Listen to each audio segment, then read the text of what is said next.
Now the fallout from the Senate Intelligence Committee's report charging torture and deceit at the CIA.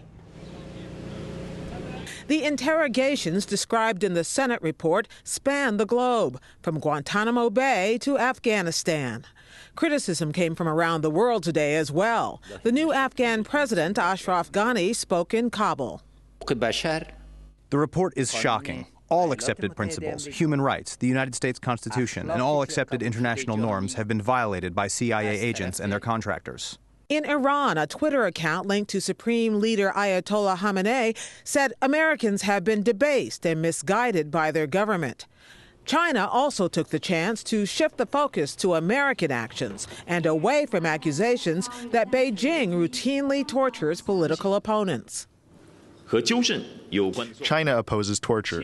We think the U.S. should reflect and correct their actions. The U.S. should abide by international conventions and regulations. White House Press Secretary Josh Earnest conceded the U.S. will have to work to rebuild its moral authority. The release of this report is a critically important step because it demonstrates a commitment to transparency. It demonstrates a commitment to accountability in terms of fessing up for falling short. And it also demonstrates a commitment to making sure that these kinds of shortcomings don't ever happen again. Countries that once hosted secret CIA prisons also felt the fallout, including Poland, where a former president insisted he never knew any particulars.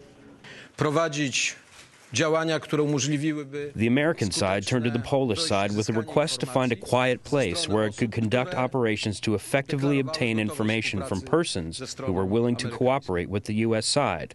We agreed to this. In Lithuania, the prime minister pressed for information on whether detainees were tortured at a site near Vilnius. The United Nations Special Counter-Terror Investigator said the interrogators themselves should be prosecuted.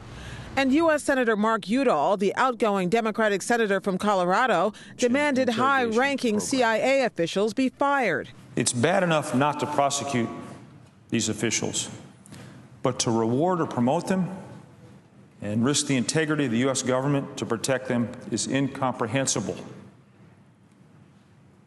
The president needs to purge his administration of high-level officials who are instrumental to the development and running of this program. He needs to force a cultural change at the CIA. But former CIA Director Michael Hayden pushed back here this morning on the Today Show. I don't know that the report that was released yesterday is that historically accurate report. It reads like a prosecutorial screed rather than an historical document. Meanwhile, 6 American embassies around the world stepped up security in case of possible attacks.